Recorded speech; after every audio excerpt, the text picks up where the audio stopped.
வணக்கம். நாங்கள் சென்னையிலேருந்து வந்திருக்கோம். குடும்பத்தோட இங்கே அதுக்கு அடுத்த கட்டமாக கீழடி வந்ததால் இங்கே நிறைய விஷயங்கள் நாங்கள் தெரிஞ்சுக்கிட்டோம்.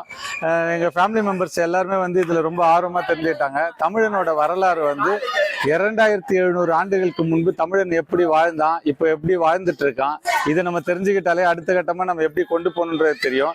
இது ஏன் நம்ம குழந்தைங்களை கூட்டிகிட்டு வந்திருக்கோம் அப்படின்னா, இவங்க தான் அடுத்த கட்டத்தை தீர்மானிக்க போகிறது. இப்போ இவங்களுக்கு இந்த அரசியலை நம்ம புகுத்துறது மூலமா நம்ம அடுத்த கட்டமாக நம்ம தமிழர்களோட நிலையை உலகம் முழுக்க கொண்டு போகணுன்றது தான் எங்களோட லட்சியம். நீங்கள் நார்மலாக செய்தித்தாள்களே ஊடகங்களே பார்த்ததுக்கும் இங்கே களத்தில் இந்த அருங்காட்சியகங்களில் இருக்கக்கூடிய பொருட்கள்லாம் பார்க்கும்போது எப்படி ஊடகங்களில் பார்த்தீங்கன்னா மேலோட்டமாக சில விஷயங்கள் மட்டும்தான் நம்ம தெரிஞ்சுக்க முடியுது. களத்தில் பார்க்கும்போது தான் அவங்களோட வாழ்வியல், அவங்களோட அரசியல், அவங்களோட பொருளாதார நிலை, வெளிநாட்டு தொடர்பு, ரோம் நகரோட எப்படி வணிக தொடர்பு, கடல் வழியா எப்படி கொண்டு வந்தாங்க, அது மட்டும் இல்லாமல் அவங்க வாழ்க்கை எப்படி இருந்தது, தங்கத்தை அவங்க எதுக்கெல்லாம் பயன்படுத்தி இருக்காங்க, சின்ன சின்ன விஷயம் தலைவாரத்தை கூட தந்தத்தாலான சீப்பை எப்படி பயன்படுத்தி இருக்காங்க. அப்போ நம்மளை விட பல மடங்கு உயர்ந்த ஒரு வாழ்நிலையில அவங்க வாழ்ந்துட்டு இருந்தாங்க. ஆனா இப்ப இருக்க தமிழர்களோட நிலைமை அப்படி இல்லைன்றதுதான் வருத்தத்துறையே செய்யுது. வணக்கம், என்னோட பேர் மணிமேகலை. நாங்க சென்னையில இருந்து வந்திருக்கோம்.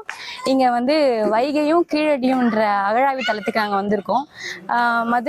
மதுரைக்கு பக்கத்துல இருக்கக்கூடிய சிவகங்கை மாவட்டத்தில் இருக்கக்கூடிய கீழடி அகழாய்வு தளத்தை பார்க்கலான்னு வந்திருந்தோம்.